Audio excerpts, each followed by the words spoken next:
On behalf of USJETAA, the US Jet Program Alumni Association, I would like to thank you all for coming tonight.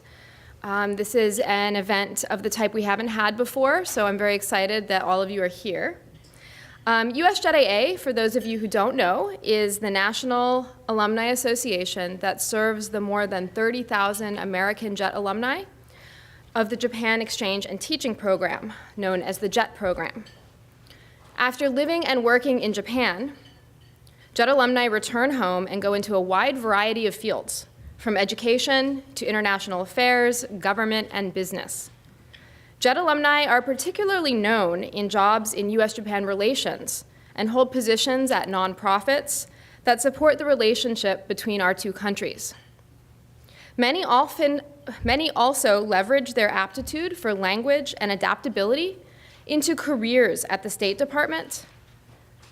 Often, when we think about JET alumni, we think about them taking those types of career paths. And yet, it's unsurprising that starting a company is one of the things that is attempted by JET alumni, who have a comfort level with risk that push them to move halfway across the world to a completely different culture. It's not only the JET program that provides inspiration for entrepreneurs. Cultural exchange paves the way for new ideas. Those in the field of education especially recognize the importance of having a global mindset. We are very excited to have this opportunity to explore the intersection of entrepreneurship and cultural exchange in the context of US-Japan relations, with a great set of speakers featuring 3 JET program alumni and 1 entrepreneur who found her connection to Japan in a different way. Now, I'd like to welcome Ambassador Aiyana to come to the podium and make some remarks. Ambassador Aiyana has held the position of Deputy Chief of Mission at the Embassy of Japan since October 2017. Thank you for being with us, Ambassador.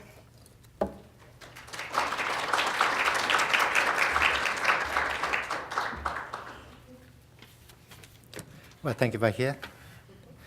Well, good evening, and I thank you for inviting me, and thank you for putting me in the loop.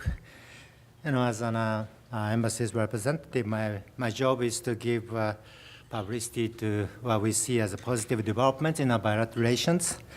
And it is not always easy, as there's been, you know, the headwinds and tailwinds in our long bilateral history. But explaining how successful the JET program has been is the easiest one. It's clearly demonstrated by today's, friends here. Indeed, JET program has given young professionals in the United States with great job opportunities in Japan for many years. But that's just a part of what JET program offers. The spirit of entrepreneurship can be inspired by the people-to-people exchange programs like the JET programs, and that is something that I just wanted to touch upon today. Perhaps some of you have been watching Marie Kondo's new Netflix series. And of course, all the Japanese are not as enthusiastic about tidying up as Marie Kondo is, including myself.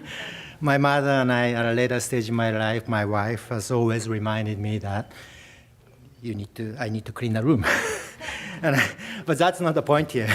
But the point is that no one has ever thought about tidying up could be a great business until KonMari started consulting businesses at the age of 19. And no one in Japan, or in the United States for that matter, had ever thought about tidying up could be such a phenomenon until KonMari proved it. Another example of is Steve Jobs, of course, the late founder of the Apple. He dropped out of the college named Reed College in Portland, Oregon, where I happened to be there, happened to attend for 1 year, around about the same time. And in his famous commencement speech at Stanford, he urged the graduates to, stay hungry and stay foolish. But he also said that the calligraphy classes that he took at Reed College served as an inspiration which later transformed into the beautiful letter fonts of the Macintosh computers, with resounding success. I can attest to you that the calligraphy classes that he took at Reed College was Japanese calligraphy classes, because I took the same course. And in my case, I thought it's easier to take credit, but that's a part of college life.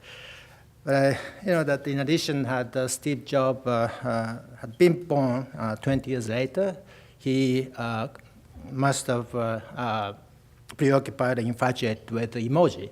Emoji is, of course, our Japanese origin. So whether KonMari or Steve Jobs or those developers behind emoji or Pokemon Go, for example, for the matter, I heard that, I was told that Pokemon Go recently gained traction again with new features, so that it is good for Japan.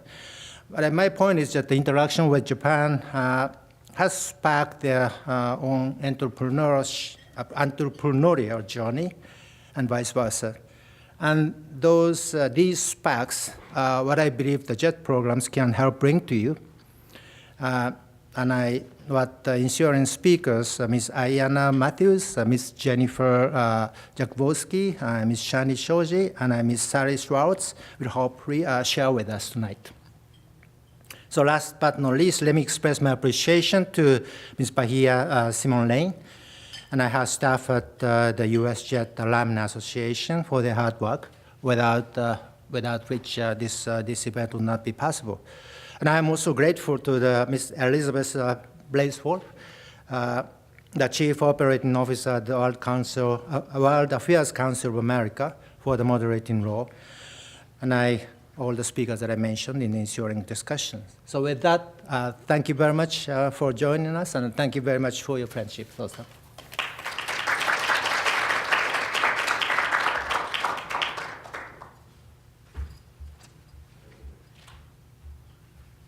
Thank you, Ambassador Aikawa. I would like to introduce our first speaker, Aiyana Mathews, the founder of Gardner-Mathews Global Management.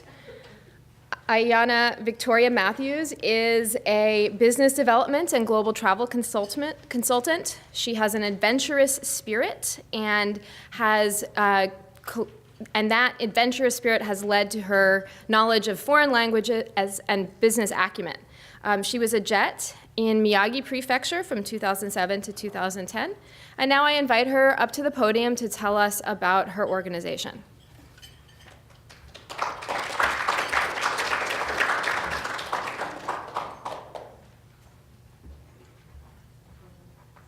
Minasan konbanwa. Is everybody feeling good and happy? Full? Yeah, me too. All right, so thank you so much for inviting me to be a part of this wonderful occasion where I can share a little bit about my experience being an entrepreneur post-JET and my life in Japan. What a lot of people don't know is that the reason why I joined the JET program, I met a Narita JET when I was actually studying at Chiba University in the Faculty of Engineering. So I went to Japan 20 years ago this year in that program, and then loved it so much, heard great things about JET, and decided I was gonna go back. So did 3 years in Miyagi, saved up a lot of money, and invested every cent into the company that I now own. Questions. What inspired me? The Japanese mindset, the group mentality of being successful, the group mentality of supporting, the group mentality of sharing, and their culture, language, and business acumen. Those were like the top 3 things that I learned from Japan as a JET. As we, most of us as ALTs are seen as like, read and repeat. I took it a step further. When I was in JET, I was already doing monthly international programs that range from international food and wine events. I did Friday fish fries with hush puppies. I would do, I would highlight different English-speaking countries in Japan so I could share that with my very small population of 7,000 people in Shikama in Miyagi Prefecture. That gave me 3 years of experience in planning events, like Bahia is doing for us tonight. I never repeated an event in 3 years. That says a lot. So I developed a system in, sending out invitations, how to collect the money, how to do the bank transfers, things like that. So I got a little bit familiar with how to deal with it in Japan. So how did I transfer that into America? We can talk about that later.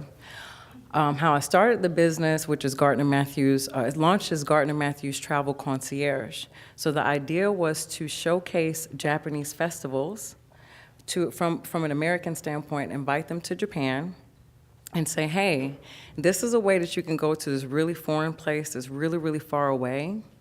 But through the festivals, you're going to learn a lot about Japanese people. You're going to learn how they respect nature and culture. And it's also a great way to engage with the Japanese locals because they're all going. And then as a foreign national, it's not so much pressure. When you travel for business, it's a completely different type of expectation and learning the language, knowing the business culture. But when you're traveling for the festival, everything's light and you're gonna have a good time. So Gardner-Mathews actually launched as a travel concierge. We only did custom itineraries for festivals and leisure. When I added the corporate travel component, it took a whole nother direction. So Gardner-Mathews Travel Concierge then transformed from just a travel business to now an international global business development firm. And so what I do specifically, or what me and my team does specifically, is that we help companies expand to foreign markets. Obviously, Japan is one of them. I have 20 years of experience going to Japan. I've been going to Japan every year for the past 20 years, sometimes it's 5 or 6 times a year. So I'm very current on business knowledge, on what industry is doing, how the markets are doing, how is cryptocurrency seen in Japan versus what's going on here. So, and really versed in different markets. And I'm helping companies expand to a market that's really not very clear on how to enter into those markets, specifically Japan. And Japan is not one of the only one. It's just one that I have a affinity for because it's like my second home.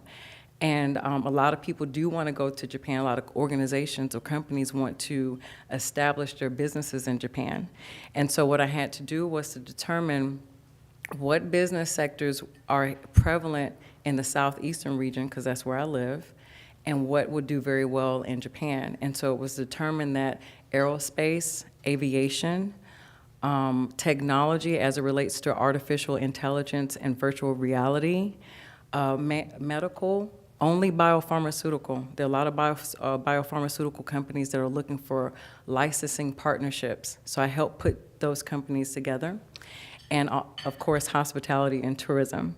So those are the 6 sectors of international business expansion that my firm deals with. What is one of the greatest accomplishments that's happened while owning this company is that I actually organized a Florida-Japan Aerospace and Aviation Summit. That was 2 years ago. I got successfully 44 Japanese companies to come all the way to Florida to hear presentations on what viable companies in aerospace specifically were doing that were non-defense. That's really important, as well as aviation. It was a 3-day affair that totaled 175 participants with 3 days of simultaneous programming. So that's like this times 3 on every aspect. And it was very successful. The Japanese went back and they were very pleased with the type of contacts that they were able to make that they were not normally able to make on their own, and to be able to meet and associate themselves or, basically do business with American businesses. And the Americans obviously benefited because they didn't have to make the 14-hour flight to Japan, and then they're working on, business partnerships and relationships as it relates to them. So I have so much to share. Sorry, I only have a little bit of time, but I'm out available. Please look me up on LinkedIn. If you have any questions, I'd love to share more about my experience, and thank you so much for this opportunity.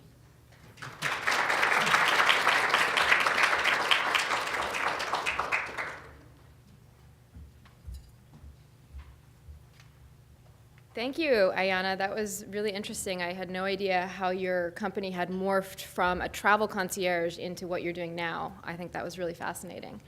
I'd like to introduce our next speaker, Jennifer Jakubowski. She's the founder and managing director of Bridges to Japan, which is a consulting group focused on bridging cultural differences between Japanese and American business communities. I don't know if she's going to be talking about it, but I was very curious about her experience in her bio of chauffeuring newlyweds in a vintage Bentley in Japan. So if she doesn't talk about it, I'll definitely be asking her about that later. Now I'd like to welcome Jennifer up to talk about her organization.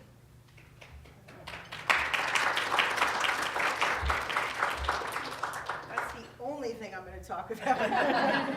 Thank you, and thanks everyone for being here. Weeknights are tough to get out, and I know there's been a lot of very detailed work to put this together between the embassy and the USJETAA USA group. So it's a pleasure to be here. We have a pretty strict time frame within which to talk, and I did not actually measure my timing, so I'm going to be looking for some help on timing. So my Japan story is a lot of dots to connect, so I'm going to try to do it in a kind of easy, logical sequence if I can. It's going on 30 plus years since I first went to Japan. My dad was transferred to Japan when I was 11, and that was to Nagoya, which I think now if you go to Nagoya, it's not quite the experience that it was for a foreigner when I went. And my brother and I would walk down the street and be chased by Japanese kids, many of whom had not seen a foreigner at that time. Had a great experience. I was only there for a year, but such a good experience that I decided to study Japanese in college and did. Has anyone studied abroad here? Japanese university? Okay, there's lots of great programs. I went on, and it goes back, I'm dating myself, but in the early 90s, I was at Waseda University at their Kokusaibu division, lived with a Japanese family, and then came back thinking I was going to go to law school, and did 2 years at a big law firm, applied, got into my top school. My parents were very proud and excited, and then I had to break the news to them that Japan was my real passion, and I was rescinding my offer to law school and going on the JET program. At which point, of course, they were supportive, and I went and had requested placement in Hokkaido, which I got. Any Hokkaido folks here? There's at least one, a few. Okay, so I was in the Tokachi area, right in the middle of the country, and I wasn't quite ready to leave Japan, and I wanted to get a little more experience doing non-education stuff. So I went down to Nagano, if you remember the 1998 Olympics were there, and got a job doing radio broadcasting and working for the Olympic Committee to kind of see through a different set of lenses. And in between, spent some time part-time trying to get a sense, again, of another business, and took a job chauffeuring newlyweds in an old Bentley, and one of those wedding packages where they're trying to combine the Western and Japanese style, and I guess they thought having a gaijin drive a Bentley added a nice flair. So I did that for a couple years and earned money while I was studying my Japanese in between the multiple weddings. So, so there's my chauffeur explanation. I don't want to talk too much about the individual jobs, but I think it's relevant to the topic of entrepreneurship, because even at that time I was feeling there was a good chance I was going to try to start my own business, and I didn't feel like having only experience through the educational lens was going to be quite enough. So I was trying to dabble in different businesses. I worked for 7-Eleven for a little while, and then came back to the States and said, great, I have all of this Japanese knowledge in terms of culture, some business knowledge, but not a tremendous amount of business knowledge. So I took my my humility with my graduate degree and took a job in New York City for, I think, $35,000, and called that my dues paying. I had graduate school loans, and I found this small firm that's since changed into a different company. But what they did was they specialized in Japanese American workplace relations and a lot of human resource focuses. And I had no human resources background, and I had very little business background. So basically, I had 3 or 4 years of a complete crash course in learning human resources and business, working with Japanese, predominantly Japanese companies in the United States. Okay, and then to some extent, Americans who are going to go do business in Japan. So that's what this firm, at the time it was called IMA Consulting, that's what they did. And so I did that for 4 or 5 years, and I thought, you know, I've learned an awful lot, and there are some things I would do differently. And so that's the point at which, and we're going back around 2004, 2005, I said, I can do this on my own. So I saved up some money and branched out and founded Bridges to Japan, which is what I run now, going on about 15 years. And we do a very similar line of work. The nice thing about being your own boss is that you can sort of pick and, you know, you can cherry pick the type of stuff you enjoy doing, and kind of push aside some stuff that you don't enjoy so much. But so what, if I had to characterize what we do, it's 2 main categories. If you picture these companies coming to the United States, Japanese companies, some of the ones I've worked with, Itoen Tea, when they very first came to the United States, of course they're huge in Japan, and they were coming, and this goes back to the early 2000s, and the very basic things, you've got one of the co-founders of the company coming here and being brilliant in the tea industry and brilliant in Japanese business, but not understanding how to do business in the United States. How do you hire someone? What's a job description? What are core cultural differences in terms of performance management? Sexual harassment, employment law. They're all very different, as everyone in this room knows. So the one side of the business is when Japanese companies come here, helping them to navigate the waters. And typically the Japanese model, as most of you know, is a lot of the senior management is Japanese, but then you're having to hire local staff. So there are a lot of cultural differences. So kind of going in, helping either set up or even more established companies coach, you know, and kind of be the intermediary, coach the senior management from Japan and coach the locals on differences to make that relationship more effective is one side of the business. Or if a new expatriate transfers to the United States, sitting down, sometimes it's a 3-day crash course, 101 of doing business in the United States, how not to get sued, how to have good relationships with your staff, et cetera. And then the flip side is, again, I just 2 days ago trained a group from Kumon who's going to be transferred to go live in Japan for a year. So what are the 101s? What's office etiquette? What are things you should expect, et cetera. So that's kind of it in a nutshell. It's a big, you know, it's a big field. And I think that hopefully we'll you know, be able to flesh out some more questions and information when we do our panel. So that's it. Thank you.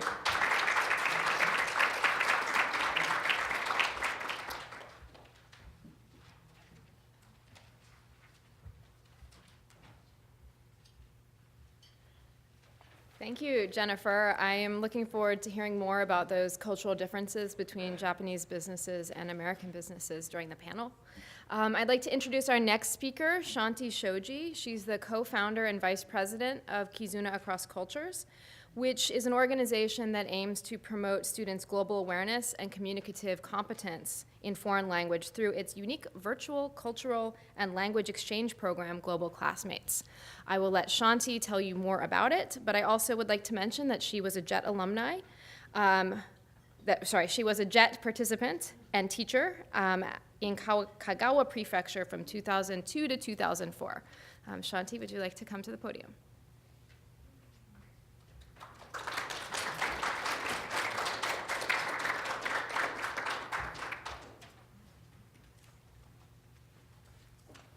All right, hello everybody. First of all, anyone here from Kagawa? Probably not. Has anyone been to Kagawa? Yay, all right. Many more people should go and eat the udon, it's delicious. So thank you, first of all, Bahia and the Embassy of Japan for having me here to be a part of this exciting discussion, talking about how Japan inspired us to kind of go the path we've gone in our lives, but to be the entrepreneurs that we are today. It's been really fun hearing all these stories, and I look forward to hearing more as we continue the night. So for my story, and how I was a co-founder of Kizuna Across Cultures. It all started on the devastating day we sadly all know, March 11th, 2011.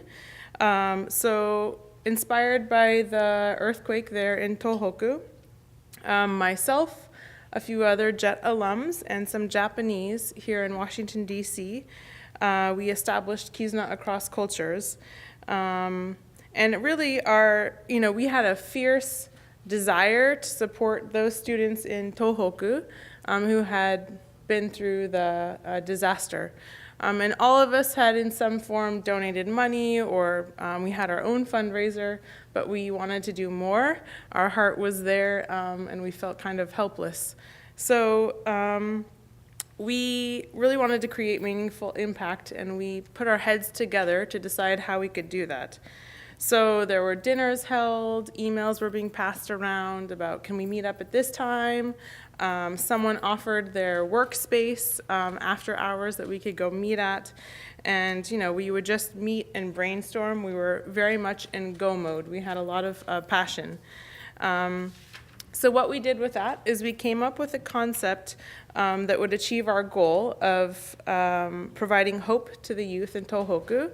And it also utilized all the resources we have, which I think you're kind of realizing is the theme regarding entrepreneurship, utilizing resources available to you.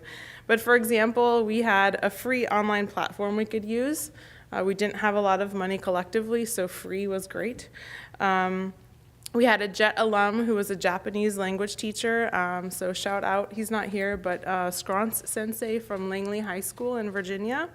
We were all bilingual, English-Japanese. We had knowledge of the education system, both in the US and Japan, especially for JETs. We had taught in Japan, and we had been through the education system in our own country in the United States.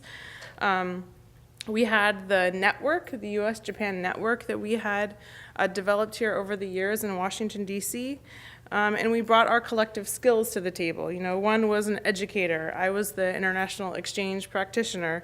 We had a lawyer. We had someone who had sales and HR experience. We had a researcher, on and on. So we never imagined that our idea to create a virtual exchange would go as far as it has today. So not only have we connected 8,300 students in 7 years, we've worked with 150 high schools throughout the US and Japan, but we've also come to be known as a pioneer in the field of virtual exchange for interjecting collaborative language learning into the classic virtual exchange model.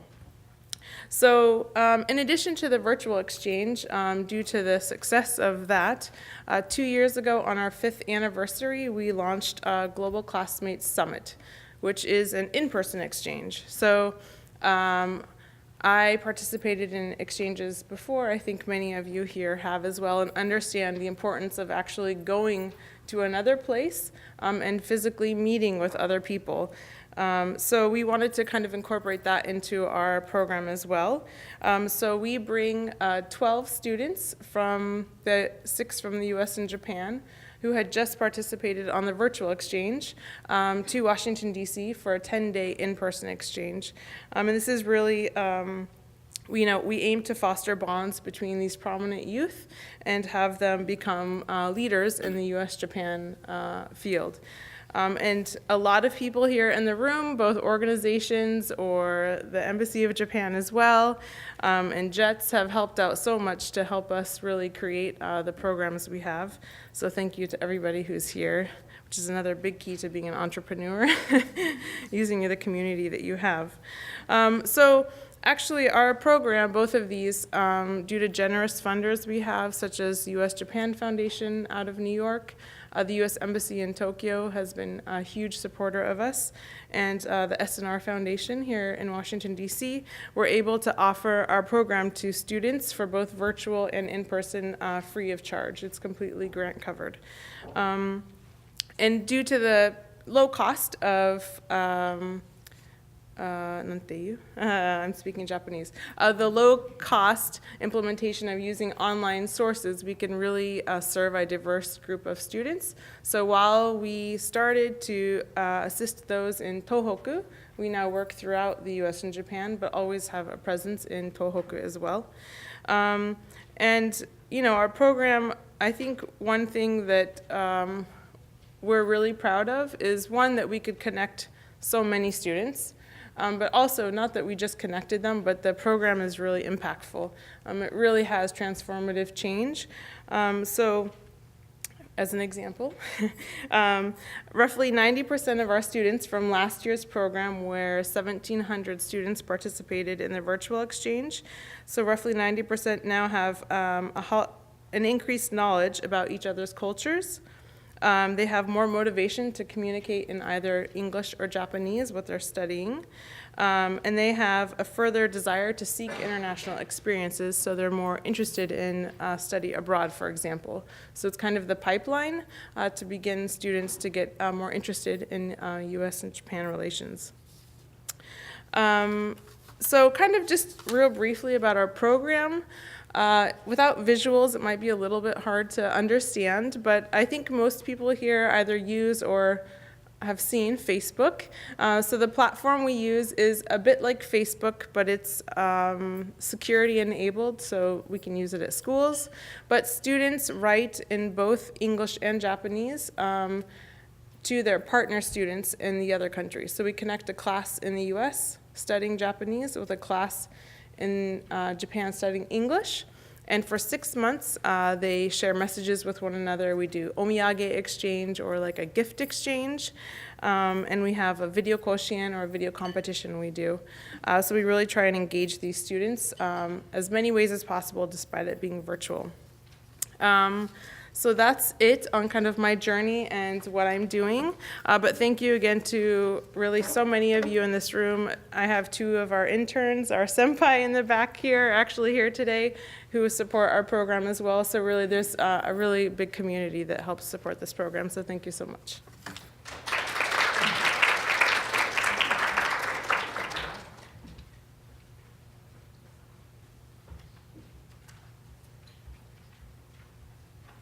Thank you, Shanti. I didn't realize that your organization had been inspired by the 3/11 tragedy, and it was really great to know that. For those of you who might not be aware, when the tsunami and earthquake happened, the JET alumni community immediately mobilized to give back and raise funding for the people who were affected. Now, I would like to introduce our next speaker, Sally Schwartz. She's the founder and executive director of Globalize DC.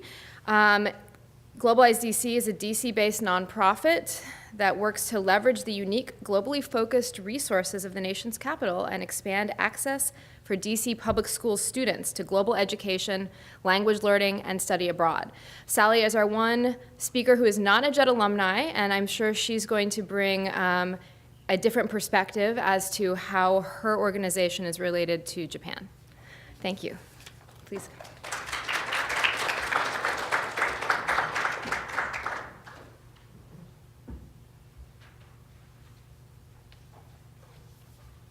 Hello, thank you. I guarantee I know less about Japan than anybody else in this room, so I apologize in advance. And I really appreciate the invitation to be part of this conversation. Has anyone else in this room grown up in DC? Are there any DC people here? If it's that, it's not. So I'll start out by talking about my organization, Globalize DC, and then get to my Japan connection, my Japan journey. I grew up in Washington, and for those who don't know DC, well, you all know it's a global city. It's an international capital. But you may not appreciate that there are many people who just grow up here. It's our hometown. And Up until very recently, it was a majority African-American city. There's a lot of poverty, a lot of segregation, and kids growing up in this city are not connected to the global parts of the city. And this has been an issue or a set of issues or questions that have obsessed me my whole life. So everything I've done in my career has kind of gone back to this question of how we can connect these two parts of the city. How do we bridge that gap? How do we leverage the resources, the tremendous international resources we have in this town to benefit the young people that are growing up in the city? How do we prepare our kids for the global careers that are in this city? Most of the international careers in government and the private sector, I would venture to guess, I mean, I know, are not filled by local people. They're filled by people who come to town. And most importantly, how do we get our kids to kind of see themselves as part of a larger world and not just living in a neighborhood? I guarantee our kids could be growing up anywhere in the United States for the connection they have to these international resources. So this is my issue. I've done this as a teacher, as a central office administrator, and when I left DC Public Schools, where I ran international programs, I created this organization, Globalize DC, to really do the same thing. Think about how we can expand access for our local public school students to language learning, thank you, Bahia, global education, and study abroad. And I guess this is the entrepreneurial mindset that we go after money or opportunities wherever we can find them. I've always been very agnostic on what country or what culture or what language we're promoting. We did a lot with China. We've done work with Africa, Latin America over the years. And we also are looking at how to move beyond the one-off program or opportunity to really build pathways to careers. So Japan. I've been to Japan 4 times, always with high school students in my company. I've never been by myself. So in 2000, I look forward to that one day. But in 2013, we were invited to partner on a two-way exchange called Tomodachi, US-Japan Youth Exchange Program, part of the Tomodachi Initiative from US-Japan Council. And we did this exchange for 6 years. Didn't take long, and I had never done anything with Japan directly before. Fantastic exchange. And again, we relied on a lot of people to help us do that. But we noticed a few things that were sort of different from other kinds of programs we'd work with. First of all, I learned the depth of interest in Japan that our local students had. Like, I had no idea. Kids all across the city, whatever school they went to, they had anime clubs. And people were really into Japan. And many of them were self-studying Japanese online. So we noticed there was really great interest. We knew that Japanese was not offered anywhere in DC Public Schools. Our kids had no opportunity to learn Japanese. Our students would come back from the program and say, we want to study Japanese. We also learned about this gigantic network of people who are invested in the US-Japan relationship. And that's not the same as other areas of the world. And what I'm not going to talk about, because I know my time is ticking away, is the nature, the content of the relationship between US and Japan, or American culture and Japanese culture, was so intriguing and so interesting and sort of mind-blowing for our students. It was very intriguing. So to respond to this set of circumstances, we created an after-school program called Japanese Plus, which is language, culture, and career exposure. Our students, it's a new model. Our students, we were grant funded to US-Japan Foundation, and the Japan Foundation of Los Angeles have funded the program so far. Our students earn academic credit for Japanese, even though it's an out-of-school program. Students apply, it's offered for free, And this year we have students from 10 different high schools who come together in one place to take the program. What's great about it is they get real life exposure. They're not just sitting in a classroom. They meet a lot of people, thanks to all our relationships. And this is our 3rd year, and we've been growing. We have a summer program. Our kids competed and did really well last year in the Japan Bowl. And we have a booth at the Sakura Matsuri here. So this is really, we have students applying to Japanese universities and so on. What I'll say is, as an organization, we sort of fell down the Japan rabbit hole. That's what I feel like. It really has sort of changed our thinking about the possibilities of how to expand access. And this out-of-school time space that we went into because of Japanese, we're now looking at other languages, and areas are interested in sort of using that model to give students access to languages and content that are not available in schools. So it's very exciting, and at the same time, we're working with our state education officials to create new policies on languages so that our students can earn credit for languages that they learn in study abroad or outside of school that can go to their high school graduation. The last thing I'll say in the last couple seconds is that, just in terms of my own approach, is we have always been clear on what we're trying to accomplish.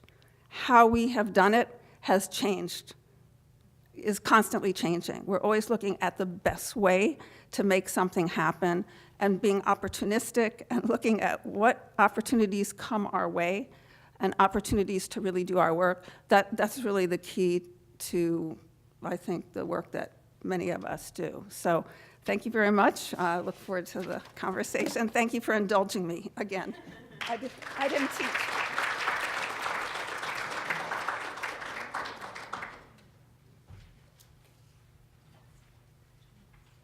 Okay, thank you so much, Sally. So I hate to take a break when things are so great, but they are going to close the buffet. So if you would like more food, please go and get more food and drink, and then bring it back into here, and we will start the next portion of tonight's program, which will be a moderated discussion. So we will start that sharp at 7:30. All right, now it's time to begin the moderated discussion portion of tonight's event. It will be facilitated by Elizabeth Brailsford. Liz Brailsford is the Chief Operating Officer for the World Affairs Councils of America, and she was a JET in Niigata from 2004 to 2007. Now I will turn it over to Liz.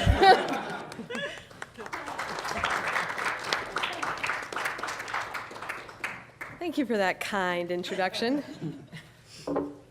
Nobody calls me Elizabeth.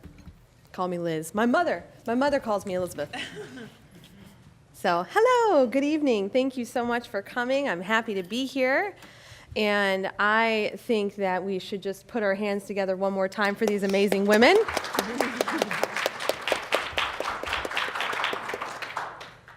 I also would like to point out, like I just said, they're all women. And that's pretty exciting. It's very exciting. I actually worked a few weeks ago with Bahia and her team and the Sasakawa Peace Foundation with Joy over here on the front, and was keynote at a grassroots forum in Minnesota, and we also had an all-female panel. And you call them manels, so I don't know what a female equivalent is of that, but I'm digging it. Panels. What was it? Just a panel. Right. Got it. Okay. Well, anyway, so just to, I'm going to pause for the picture, like you were telling me, like Bahia took a lot of ugly pictures of me a couple weeks ago when I was speaking, and she said, well, you got to pause while you're talking. So I'm going to pause for you. Hey.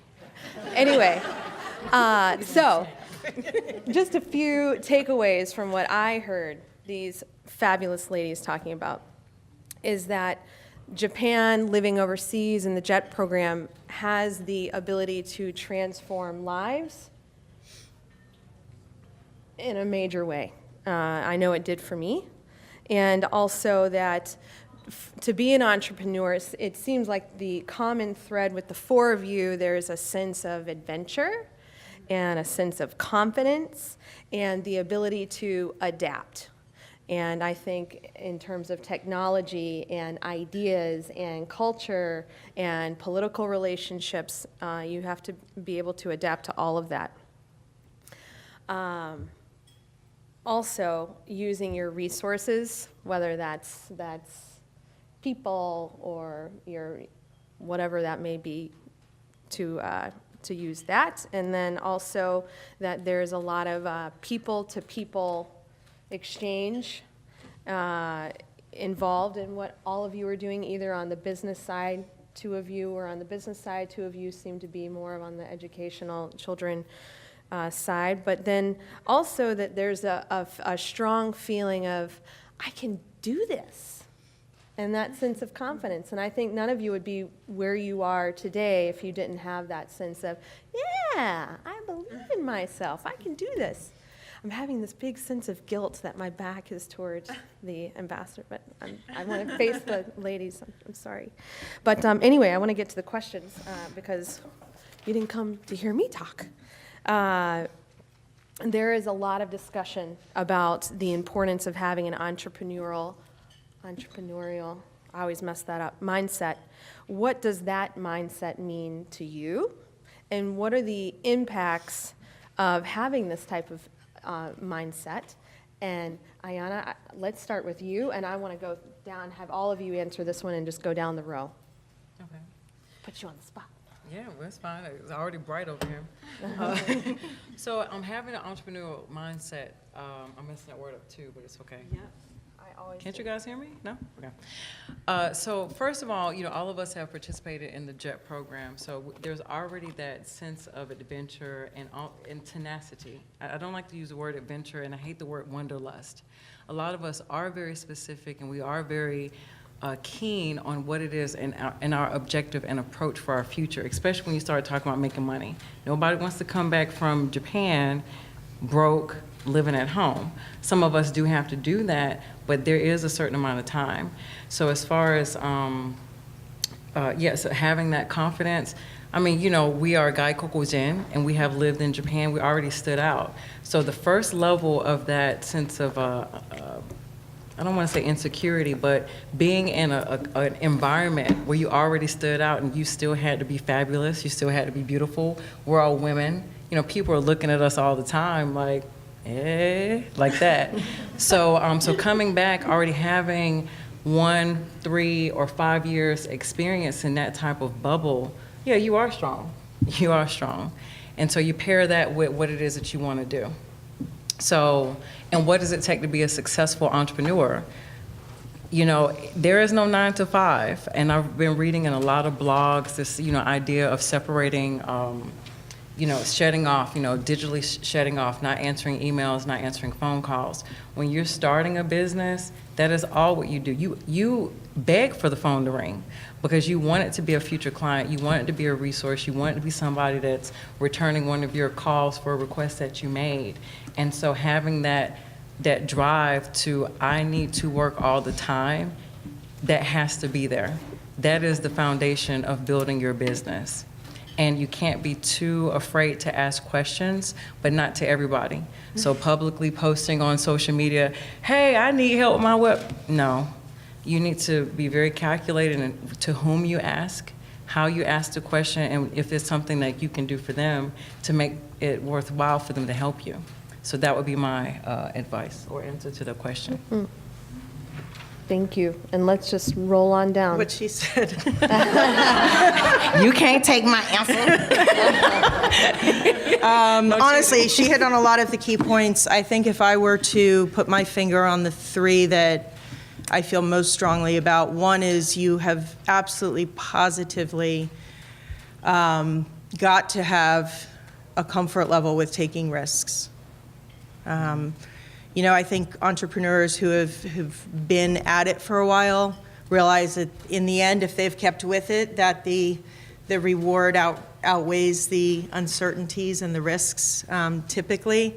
But there's so many unknowns There's so many changes you need to respond to. I can't tell you how many times I didn't know where the next paycheck was going to come from, and I knew that very easily I could fall back into a more stable corporate setting, and I would know that. And I had been there, and there are a lot of, good things about that situation. But first and foremost, you have to be able to embrace risk and uncertainty, and leverage contacts and resources. I'm being repetitive there, but I'm going to keep it at that because those are my couple key points. And I'll add onto that a few others. I agree with these. And I made a note of a couple points I wanted to make. When I was very young, my first job out of college was working in DC public schools as a business manager. I don't know how I got this. Well, I do know how I got this job. It was my former principal. But I had not been on the job long. I was a bureaucrat. And I had not been on the job long before my boss gave me a task to do. And said it was a lot of money that needed to be spent in a short amount of time before the end of the fiscal year. And I walked around, talked to everybody, and I came back to him and I said, it's impossible. It'll be against the law. We can't get it done in this amount of time. I've talked to the budget office, we can't do it. And he said to me, it was a different time, he said, Sugar? We called all women Sugar. He said, Sugar, you don't understand. Your job is to make it happen.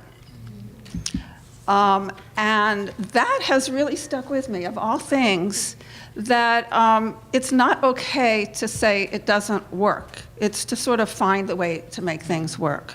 So that's one thing that I think is part of the entrepreneurial mindset, even though that came out of a government job. Also, I just think you just need to have that intrinsic motivation. I don't like working for other people. And I don't need a lot of people motivating me. There's a lot inside that drives me. So I think through everything, you need to have that in you. And the other thing is you need to be nimble. Defeats and challenges are just so much a part of this, as we've all talked about. And to just make the adjustments, try something different, there are lots of things that haven't worked, some big things, some little things, and I think just being able to think on your feet and just come up with a new strategy and just try to make things work. Everything they've said, plus one thing that has stuck with me is I saw Tom Chi, one of the founders of Google and Google Glasses, speak in DC a couple years ago, and he said, he talked about prototyping, and this gets at flexibility and adaptability, taking risks, opportunities, things like that. But he asked the audience, how long do you think it took the first form of Google Glasses to be made? Any ideas? You can shout them out. How long do you think it took them to make the first? 5 years. 5 years? 3 months. 10 years? 3 months. 3 months? 20 years. 1 year? 20 years? 3 hours. That's prototyping. Meaning, don't take 10 years to make the first thing. You figure so much out in 3 hours. He said, they took a chopstick or a hanger or something and attached an overhead, the overhead projector sheets that are clear, and they taped it to that, and then they wrote with red pen on it. And in that 3 hours, they realized, oh wait, we can't use red. The color red doesn't work well for whatever reason. So then they started making more, and he just said, you have to just keep prototyping, and don't take forever to make it. You learn so much by just, trying to make it work with what you have, and just learning and growing, and again, that's using resources and your opportunities, but that was something that really stuck with me, and especially with KAC, I have no idea how we did it, but we went in 5 months, we went from 1 pair to 12 pairs. yeah, I'm not sure how we did it, but somehow we did. But it's just, keep going, keep trying, talk to people. So remember, 3 hours, not 10 years. Or 20 years, like I said. Oh, yeah. So persistence, using your resources, thinking on your feet, risk-taking. And it also sounds like you all have had a variety of job experiences and different experiences in general that led you to what you wanted to do. And I share a lot of the qualities as entrepreneurs, but I'm definitely not one. But I have had the same thing of just many, many different jobs. I've always worked for somebody. But anyway, how do you feel your organization contributes to the overall US-Japan alliance? And how? If you can expand on that, and let's just, let's start and go down the other way. I mean, mine, as I can say in numbers, we've connected 8,300 students in 7 years, and 90% of those 8,300 students are more motivated to study English or Japanese. They're more interested in traveling to the US or Japan. They're now looking into opportunities for further international exchange. So that's very much a quantitative number. But I think just also showing the youth what's out there and what's possible, very much what you're doing. And showing it to a diverse range of students is so important. We really want to whet their appetite so that when they get older, they can do the JET program, they can study abroad, things like that. But I think it's important to have, kind of touch points at all stages of someone's life, and we're at the very beginning stage, helping to have them get interested in US and Japan. So.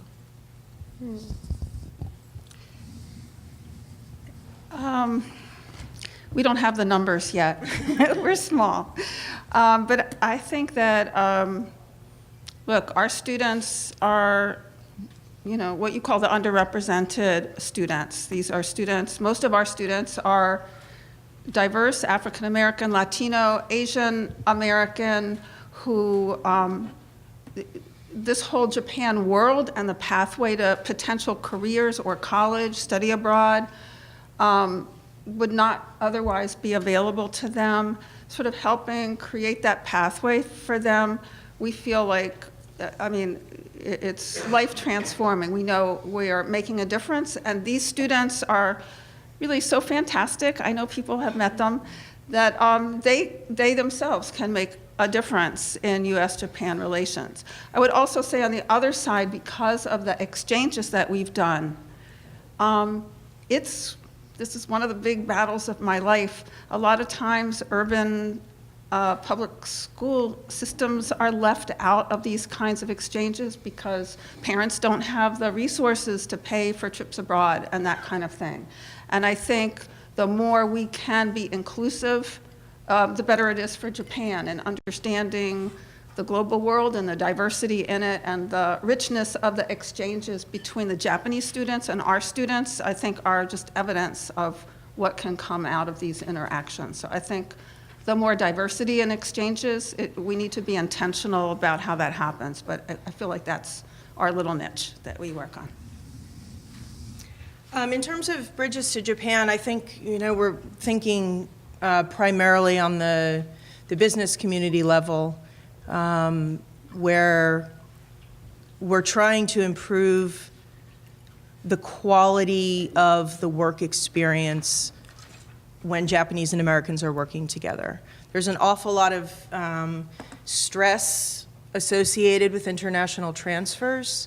When the Japanese expatriates are coming to the United States, they're not only concerned about their new role, their language, and their interfacing with the Americans they're working with, but oftentimes they're bringing their family and trying to get them to adapt in the schools and make sure, and more often than not, it is the wife is also able to integrate into the community while the expatriates at work. So being able to help with that transition is super rewarding, and for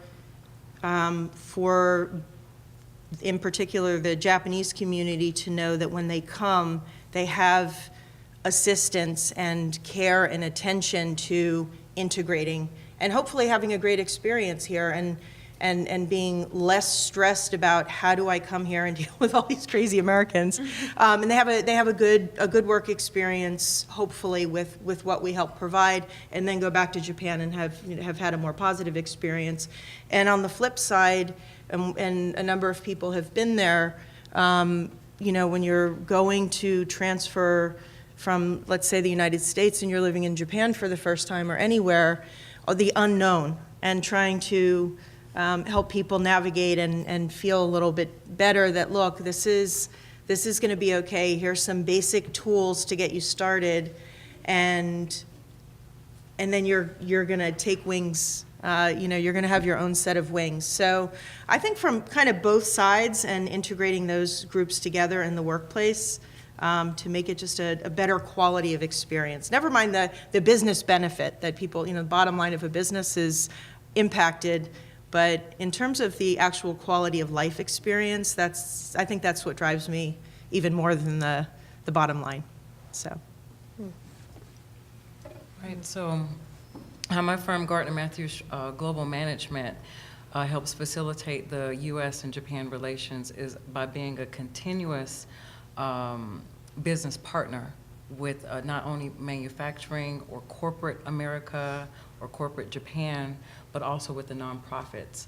We've worked with companies such as Yachio, which is in Carrollton, Georgia, providing some very specific needs for their organizations on short-term period, whereas most consultancies cannot do that.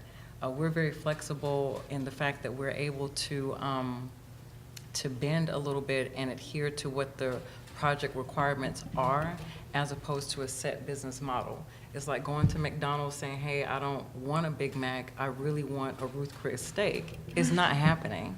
So, we're able, I mean, it ain't. It might have, what's that new Big Mac with a bacon or something? That's all you're getting, folks. That's all you're getting. But in our case, we're able to assess, again, with the 6 sectors of business that I mentioned before, and say, okay, we understand these groups, we understand what some of the challenges may be, and we're able to really go in and be like that internal partner for them for as long or as short as they need us. And so with that, it allows them the companies themselves, whether they're Japanese or American, to be a lot more relaxed, because they're not signing up for like a 10 or 15-year contract with a big consultancy, whereas they might only need support for, let's say, 1 or 2 years, depending on what the project is. I also want to say that I really pride not only myself, but the members of my team in being, no offense to you, sir, many ambassadors. We're constantly dispelling certain stereotypes and myths about Japanese in general, doing business in Japan, or even the mistake that Japanese operate like Chinese, which is 2 different ways.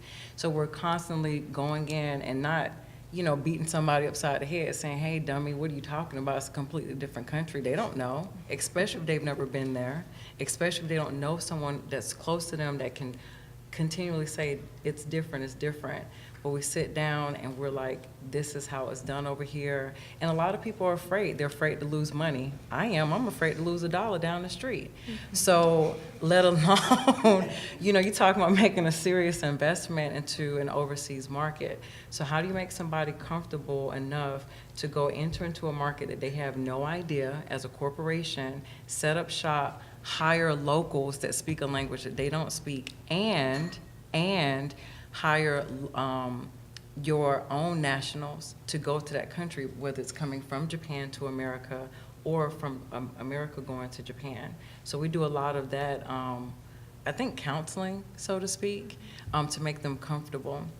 As far as nonprofits, we have worked with the Japan Fest, which is the largest Japanese festival in the southeastern region, and not only sponsorship, meaning getting them money so they can do more things for that festival, but also increasing their patronage by 15%. When I was brought on board, I was the official member of their planning committee for Japan Fest. They were teetering between 21, 22,000. The year I joined them, I did all of their marketing, including television interviews, radio shows and stuff like that. And they saw an increase by 8,000. 8,000 new participants that never come to Japan Fest before, never heard of it before. So that's a way that my organization helps with the Japan-US relations. That's powerful from all of you. I want to go into lightning round. We have 5 minutes, and so I'd like to get to 3 questions, but I don't need all of you to answer if you don't have an answer or have anything to add, so don't feel like you have to. But lightning round, succinct, quick answer, and any of you can answer this. What bottlenecks or roadblocks did you face in becoming an entrepreneur in the beginning stages? Go for it. I would say finances, financially, the environment. I too had times where I didn't know where my next paycheck was coming from, or I gave up my full-time job with health insurance to be a server at a local izakaya to continue working on KAC, and my mom is saying, but what about your health insurance? What if you get, this is before Obamacare, what about, what are you going to do? So I think, those kind of resources, but that's where your tenacity and persistence and kind of risk-taking comes in. And on some level, I think the more I do this, my own lack of confidence at times, actually. You do obviously have to be confident, but sometimes you need to write an email or go to an event, and your sole target is to make sure you meet person X and impress them, and you can start a relationship with them, and just pushing yourself, like do it. You have to do it now. I think that's been a little bit there for me. But definitely, I'd say the surrounding environment, and DC is a great place. It just was named #1, I think, for social entrepreneurship in the United States. So we have a great environment here if you want to be a nonprofit co-founder. Thank you. Anyone else have a quick answer? I have a very quick answer that I think is specific to the Japanese community, and I think it's changing in a positive way. But when I went from working from a firm that was recognized in the community to a new kind of sole entity, I found that a lot of Japanese clients were more comfortable going with a big name. I think that's still the case to some extent. And over time, I've established, a reputation and gotten a foothold in that. But as an entrepreneur within the Japanese community, when I started, that was very difficult. How long have I been around? How big was my staff? So I think it's changing, but I still think realistically that's a challenge within the community to expect to some degree. Thank you. I want to roll forward with one last question, and feel free, anybody, to step in. What tools, resources, and people were instrumental to the success of beginning your organization? Any of you? Go, Sally. I can say something, but I feel like I'm talking. No, go ahead. Well, okay, so I will say, success is such an interesting word, because I don't really feel like success is really there yet. Serious? I do feel that way. But I will say funding is just so important for the work that I do. So if it had not been for US Japan Foundation, they gave us our first big grant to make this happen. So we can sort of piecemeal it, but I think that was really huge. So many organizations want to work with us, so we really are kind of the go-between. So there's so many people in this room. The embassy has been continues to be incredibly supportive of what we're trying to do. But I think money is really important. Mm-hmm. Thank you. Aiyana? All right, well, I started my company the year before the Tohoku earthquake, the big quake. I came back to the United States 2010. The economy was awful. Everyone told me not to come back, and I was so like, "Yo, chogenki, it's okay, daijobu. Y'all just saying stuff. You don't want me to come back home. I'm coming anyway." And then I came back, and I was like, "Nan desu ka?" Like it was really, it was a shock. And so 100% of my success in the beginning was all Japan. All of my money, all of my profit, all of my clients came from that one island of Japan. My first Japanese clients, I launched a business in August of 2010. They came, it was 2 young ladies in November of 2010. I didn't even have business cards yet. And so I had Japanese nationals that wanted to work with me because they felt trust, that I understood what it was to work with the Japanese, that I understood their culture and what their expectations were. I was like Nihonjin mitai. And so, yeah, you know, let's talk to, you know, Aiyana, and she's gonna help us. And the Japanese were not the only ones, because again, the American, no one was traveling anywhere. They weren't even going on one of the cruises in Biloxi. They weren't going anywhere. I mean, it was tight. And so we also had, or I had to use the resource of the nationals, the foreign nationals that were residing, the Jets, for example, the long-term residents that had been living in Japan for, let's say, 5, 10, 15, 20 years, and they did not want to go with a traditional travel agency where they were stuck with this plan that they didn't want to do. And so the answer to that question is 100% of my success as far as the launch was from Japan. I mean, I lived in Orange County, California when I left Japan and started this business. Who can say that? Me. So thank you. Arigato nihon. All right, well, 8 o'clock, and you want to do one more question? Okay, great. So in keeping with people who are in the audience who may be thinking that they would like to start something, how did you determine there was a need for your company? Was there an aha moment, or what was it? Any of you? I'll start. So it took me 10 years to launch Gardner-Mathews Travel Concierge. Not 3 hours? No, 10 years. So I had a conversation with an orthopedic surgeon who was traveling to Spain every year with his other buddies.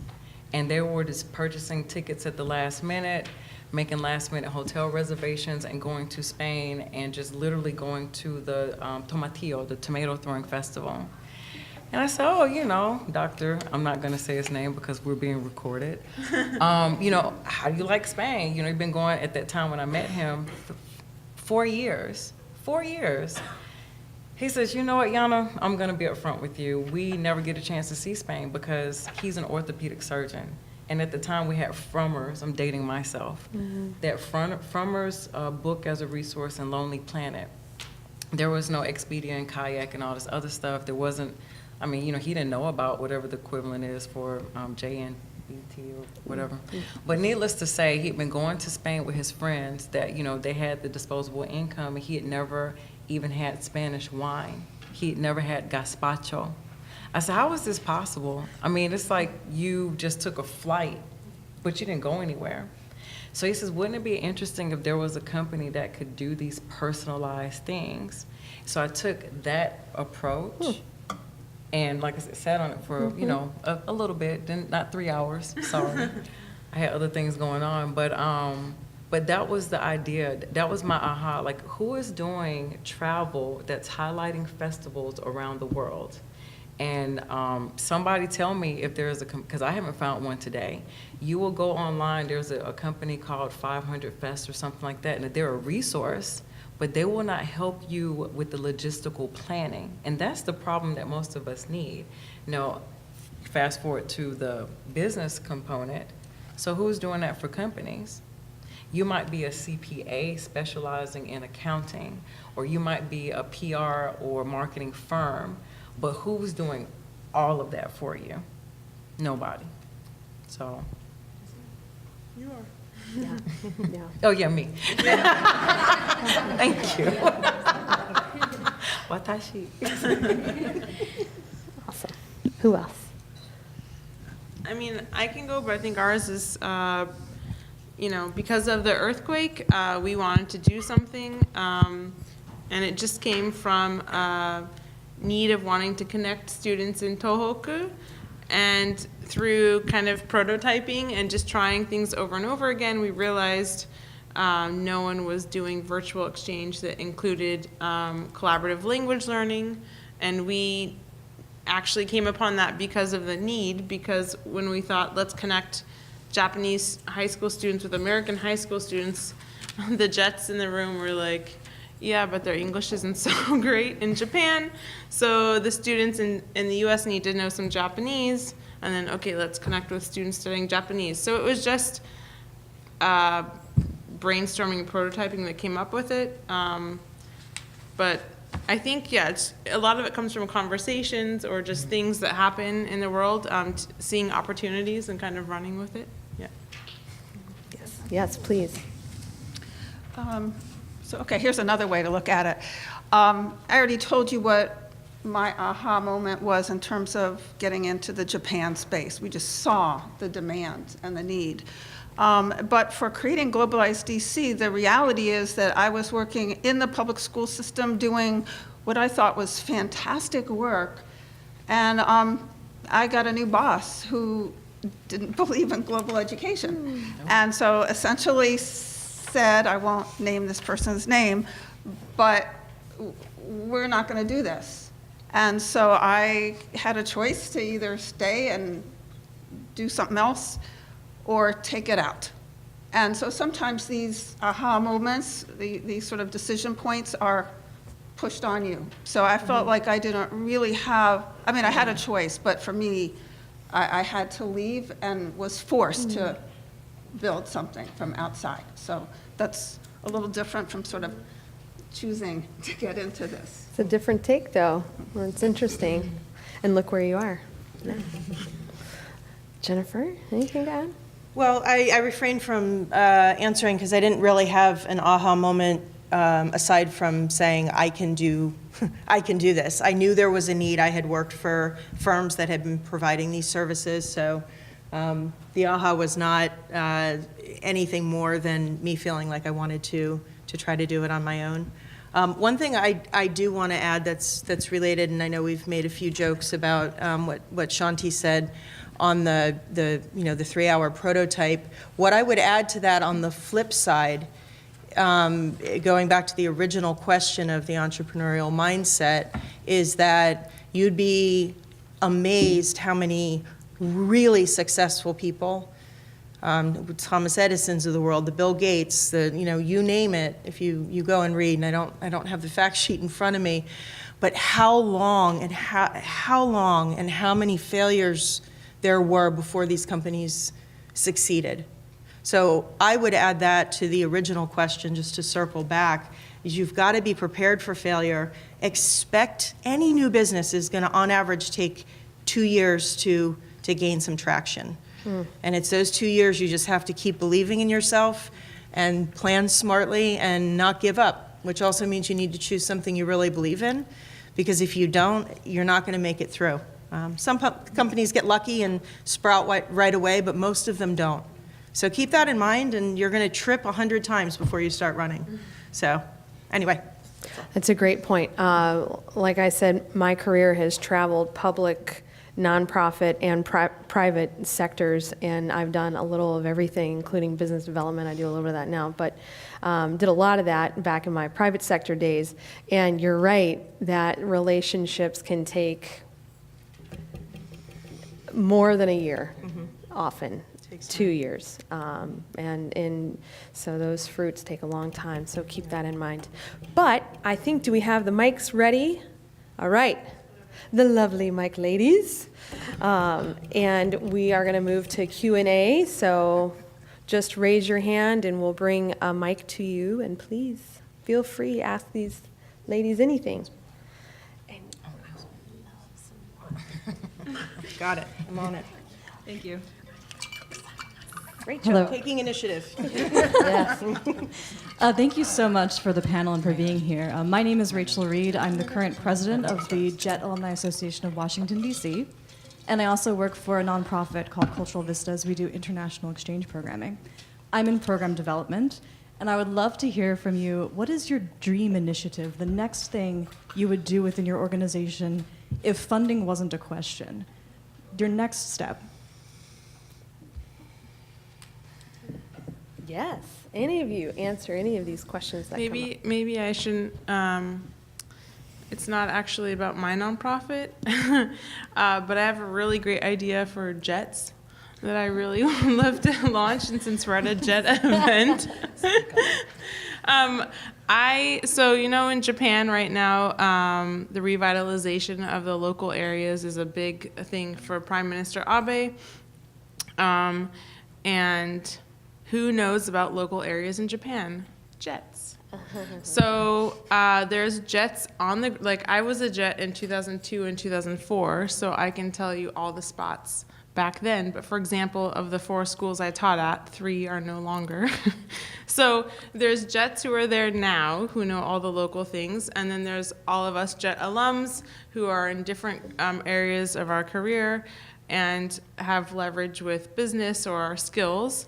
But if we could bring that together and bring foreigners to these local areas of Japan, I mean, it's kind of what you're doing too, and provide them not just visit Japan, visit Tokyo or Hiroshima or Kyoto, but go to Gennai Udon in Kagawa, and it'll be the best udon you've had in your entire life, and go to Naoshima to go see the art, to go to Miyagi. So this is all out there, and there's so many people who would be passionate about doing it, but that's just an idea I have. But if there was a lot of money for it, I think big things could be done with that. That could definitely help the revitalization of local areas, but also tourism, exposing not just Americans, but foreigners to the real Japan we all love. Yeah, that would be awesome. I would co-sign on that. Let's talk. Okay. Who else? Anybody else? Money was no object. Well, I kind of mentioned this before. To me, what's been cool about the Japan experience is it allowed us to test a model of providing a real rigorous academic program outside of school time. And I think we're really at the beginning of that. I had the chance to speak to our new deputy mayor for education here in DC, and they're now responsible for out-of-school time. And I said to him, if we just think of schooling not just within the 4 walls of a school, but we really think of the whole day and what we can do. This is a small city, and if we can provide a platform for other NGOs or organizations to provide coursework or programming that is connected to schooling, that is not just a club after school. I think I think after school space is kind of the next innovation in education. This is my new mantra. And so I want to really kind of push that, because I think we're onto something really interesting. And again, everything we do is with partnership, so it's not just a question of finding funding for individual programs, but if we have a platform for organizations that don't know how to reach kids, I think there's some really good things that can happen. Either of you two, anything? No? Not on this particular question. Okay. Yes. Hi, good evening. My name is Yuki Imamura. I'm a founder of the Washington Innovation Network, WIN, which means win. We're trying to make a win-win game between Japan and the United States.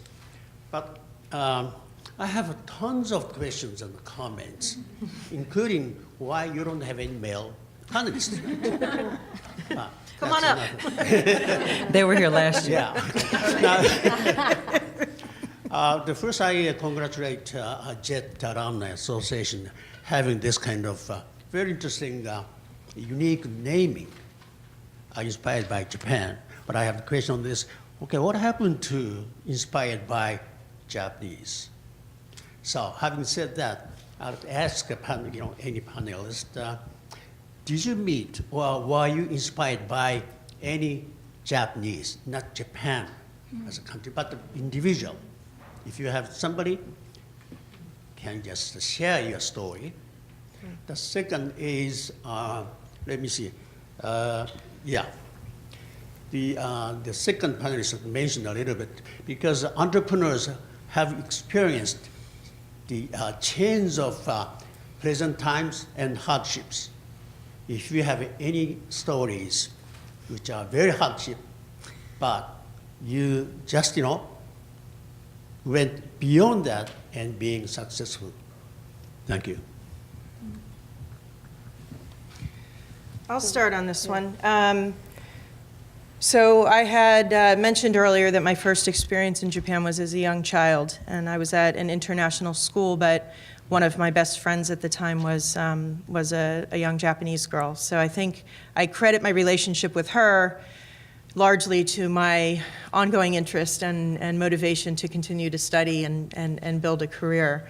But on a broader level, I'm going on 20 years doing this, and it is my clients every day when I feel, and particularly, and I work with more Japanese clients right now than Americans, it's often senior level and in many cases presidents of Japanese companies coming over who are very smart, very knowledgeable, but they come and they're a fish out of water, and it's almost like I don't mean this disrespectfully, but it's almost like in ways they're a child because they're navigating new territory. And the appreciation that I get over time from a handful of them, I'm not going to name names, the deep appreciation for helping them is what keeps me going. I think if I didn't have that, that helping on that level and those individuals is what drives me. And I'll leave some others to answer and follow up on your second question. People to people. I'll try to answer this question about who has inspired Japanese. Again, my experience with Japan is so limited. I'm only with the students. And while we've met very inspiring people, I think for me, it definitely was the Japanese students that have been in our program that have shown me what is possible. So the very first exchange we did, Tomodachi Exchange, the very first, we partnered with Keio High School, and we had our DC public school students, who were mostly low income, paired with generally more privileged students from Keio High School. And I was a little nervous about what was going to happen. And the Japanese students came and arrived. They were here for a day. And our first meeting after they arrived, they had homestays. We opened up the discussion about how are you feeling? And we had driven around the city. And the very first Japanese boy, he said this, I always remember. He said, I knew we were going to meet African-American students or African-American people. I just didn't know how many we were going to meet. And I thought, well, that is such a real comment. And through this exchange, where our experiences were so different, the Japanese students were so honest and so genuine about their reactions to what they were experiencing. We took them to all parts of the city. We showed them a lot of things that you would not see on the typical tourist trail. But I think it was the content of the conversation that was, I think for our kids, they're more expressive. They're more used to expressing themselves honestly about what they don't like and what they do like. But what was kind of surprising, based on what I had heard before, is the Japanese students really came to the table and were very genuine with their reactions, and it led to just sort of a great exchange. So I think if that hadn't happened, none of this would have gone anywhere. But they just got so much out of each other. So that's my sort of general response. Yeah. So to answer your question, Nakamura-san? Imamura, gomenne. So my number one most inspired Japanese person in my life is Fumiko Fukuhara. I met her 20 years ago at Chiba Daigaku, and she got stuck with me because I was the foreigner in the Kenkyutsu, and I'm studying in the laboratory in the material science called rheology. And she took, her job was to make sure, I guess I didn't get lost or, I don't know, go to jail. I don't know. But she taught me how to do the very fundamental things in Japan, such as eating with chopsticks, which takes a lot of patience to teach somebody how to do that. People have asked me to teach them. I tell them, no, I'm not doing that. You go find somebody else. She also, I had my first Shinkansen ride with her to go travel from Chiba-ken to Mie-ken for a Thanksgiving holiday to visit with her family. And that was the first Japanese house that I ever stepped into to actually see the gekan and all of these things. She told me the importance of rice, something that a lot of people who have not traveled to Japan, we just, yeah, it's rice, just, throw it away and eat it all. But she explained to me the farmer works so hard to harvest this rice, so out of respect, you have to eat all of it. So, even that one little grain, you just, gambate ne, and you get it out. So I will always be indebted to her and her family. Number 2 would be a professor from Miyagi University, Miyagi Daigaku. He was the director for international English studies at that school. Sadly, he passed away from leukemia a couple years ago. I met him while I was in the JET program, and he was phenomenal. He made me feel like I was a goddess. Anything I wanted to do in that country, anything, I did it in Japan with his encouragement, with his backing, with his support. If he had anybody that he can plug me into, Hino Sensei was Team Aiyana all the way. He let, for example, one of the international food and wine events that I hosted as a JET, I said, hey, I got this idea. He's like, what is it? I want to have 50 foreigners here for a party with some Japanese. Okay, and I did it. So that type of encouragement and support. The town of Shikama, which is in the middle of Miyagi Prefecture, they allowed me to come and infiltrate their town of 7,000 people and didn't bat an eye. I learned all of my Japanese, Miyagi-ben, Tohoku-ben, Nani-nani-ben, from them, even kanji. I had students teach me how, they were so dedicated to my success in being proficient in Japanese, which makes me very confident today when I go and do business, because I know when I'm walking into a meeting, I hear you, I hear them outside, and I know what it is that I need and want to say. I would not have that confidence if I did not have the children of Shikama teaching me as well as the seniors teaching me. So I say all of that to say is that you must be open to learning from everybody, not from a certain socioeconomic group, not because somebody has a certain title, not because somebody works for a big company. Everybody is a teacher, especially in the language component. I befriended people who were very fluent in English, as well as people who didn't speak English at all, and all of them taught me something. Because the folks that were very fluent in English, they were able to explain to me nuances and jokes and sarcasm and, certain things that's really difficult to translate. Whereas the person who didn't speak Japanese at all, I was forced to use every little bit of Japanese that I knew little by little, year by year, to where I met somebody who was kind of like the superintendent of my community. Where when I met him, I could not speak to him at all. By the time I left, he was at my going away party. But, because we were able to communicate. My friends that currently live in Japan, both Japanese nationals and people who have taken Japan to be their home, all of them encourage me today. So, of course you have to have your resources and things like that, but if you don't have positive people that are saying, it's okay, you gotta have folks that you can share certain things with. It's not gonna get out. You don't wanna have your business in the street, as we say. And you also want people that genuinely care about your well-being and your success, and that won't say, well, that's why you shouldn't be doing that anyway, just go get you a regular job. You don't need to hear that. You need to hear, okay, so you had a bad week, month, it may even be a quarter, but I believe in you.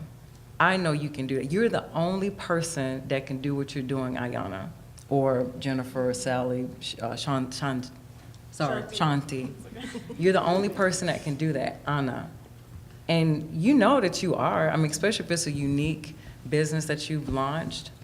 And if you hear that, it might not be your family. It might not even be your parents, because yeah, they're worried about you getting, insurance and things like that, or paying back student loans.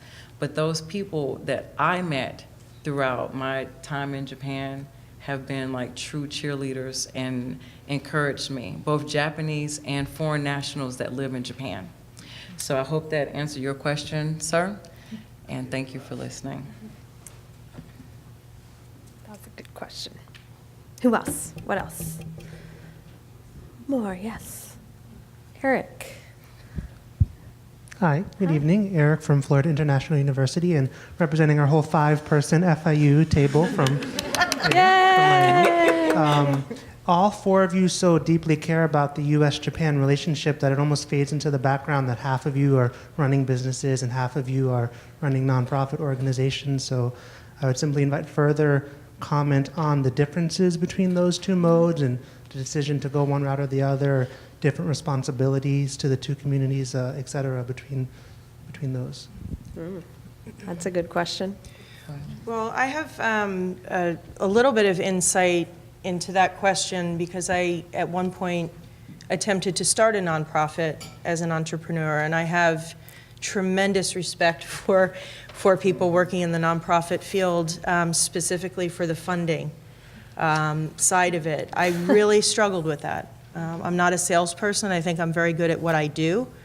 But going and asking for and finding funding, I found difficult enough that I switched courses. So, I mean, that's a very honest, and that's part of the entrepreneurial journey too, right? You figure out what your strengths and weaknesses are, and certain, and I will add to this whole definition or mindset of entrepreneurship is that you really need to be keenly aware of what your strengths and weaknesses are, and of the weaknesses, which ones do you tackle and try to learn on your own, and which ones do you try to get outside resources for? It's a tremendous balancing act, because most people don't have the fortune of having money to throw at the wind, even if you're starting a business. So, whether it's a nonprofit or a business, is identifying and being aware of your strengths and weaknesses. And again, there's certain weaknesses I have, like IT. There is no way in the world that I'm going to start scratching and really learning IT. Definitely need help with that. Certain marketing things I was able to learn on my own over time in branding. So whether it's business or nonprofit, I would add that advice. But that was a big difference to me. Is it's difficult for me as a new business owner to go and get business and establish your reputation, but hats off to people in nonprofit trying to do that in addition to getting funding. So that's my response to that. Very practical. That's good. You can. I think because ours was to help those in Tohoku, it just was a nonprofit. Well, first it was just a project we were going to do, and then we were like, oh, this works, let's run with it. So, we did become a nonprofit, but then even deciding if our model would be that we charge or don't charge, I mean, that's still, you can still be a nonprofit and charge for your services, obviously. But for us, the first couple of years we battled with that, but ultimately we decided that we wanted to be able to serve those students who otherwise wouldn't have the opportunity, and that meant their schools didn't have the money for us to charge them, or they didn't have the money, so we decided to stick with being a completely grant-funded organization that did it for free. So yeah, we didn't really have the business nonprofit I guess, challenge. Just kind of that's the way we went. Yeah, I'll just add, just to both of you. Yes, we didn't really have an option to be a for-profit business. There were people that, said to me, oh, there's a real demand for your services and you could charge, but the people we were trying to serve would never have paid for what we were trying to do. And because of the circumstances surrounding my creating Globalize DC, where the school system had kind of abandoned their commitment for a time, they're sort of back on track now. We were just trying to fill a need initially, and we knew there just wasn't a pathway for business. But the other thing to what you said, Jennifer, is I think this idea of knowing yourself and your personality as well as your strengths. I know I don't have it in me to have a business. It's just the way I was made, or maybe the time I was born and how I grew up. So that wasn't in me, but just more broadly, I think so much of what I do is driven by my own personality and what I like to do and what I don't like to do. It's not only about skills. I'm very much an introvert, and I was saying to Shanti, there are a lot of things that I just really don't like doing. I would be happy just sort of being by myself doing some things. But you're kind of forced out there, and sort of knowing what you're suited for, I think, is really important in this journey. And a lot of it is just trying jobs that don't work for you.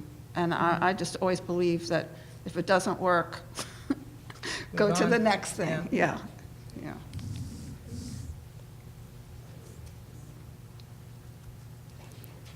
Anybody else? We're just at time. You want to wrap it up? Yeah. One more. Final question. That's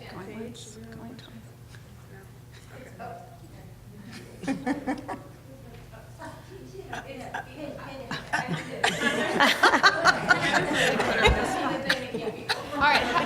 Very, very briefly. Quick answers. Okay.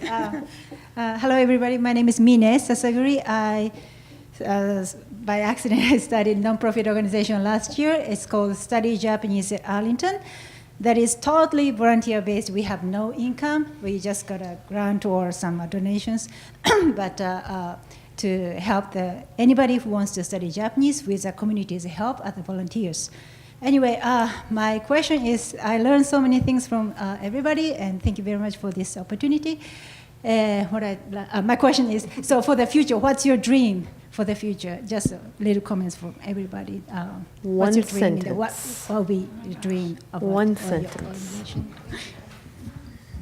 I'll start because I've thought about this. My dream is that the concept of cross-cultural consulting, in particular in a business context, becomes something that everybody knows about and thinks they need as much as accounting or human resources or IT or finance. It's come a long way in the past 20 years, but it's still considered sort of a soft skill, and a lot of companies don't realize the impact on quality of life for employees and the business's bottom line. So I want every company to know cross-cultural consulting, we need that, and it's going to make our business more profitable and our employees' experience better. We're not there yet. Here. That every student, start in the United States, will have a virtual exchange experience in their middle school, high school, where they can connect either with someone of another culture in a different country, or even rural and urban inner city kids in DC connected with kids in Nebraska. We have a lot to discuss. Yes, love that. My dream is to go to Japan without high school students. And I forgot to add, I would love to have really good tickets to the next set of Olympics. That's part of my dream. Part two. Well, my answer is pretty short and sweet. Exactly what I'm doing for my clients as far as global expansion. I would like to see Gardner-Mathews Global Management have international offices. Where we're offering internships overseas, as well as an opportunity for people to work in, cross countries, borders, what do we call them these days? And so, having said that, we would truly be able to work on the ground.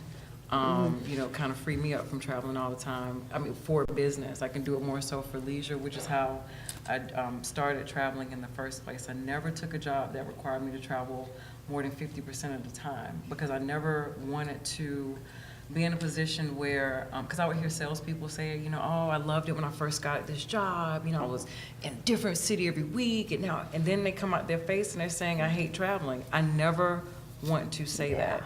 I love the airports. I love the business lounges. I love the airplane. I love talking to the crew. But anyway, so back to seriousness. Global expansion, having an opportunity for people to work and live overseas, because I've done it. I've lived in Japan twice. Not many people can say that. And also bringing in some of the resources from, let's say, Japan to Africa specifically, matching those two, Asia and Africa, those two continents, and seeing some very phenomenal things come as a result of that. Thank you. Thank you for your wisdom and sharing. And I think we'll have some closing remarks, and we can all sit down, and Bahia will come back up. I'm going back. Okay. Thank you. Stay there. These are going to be very, very brief. First of all, thank you all for coming. I hope you enjoyed this program as much as I did. I learned a lot. I hope you did too. Please give our panelists and our moderator a big round of applause.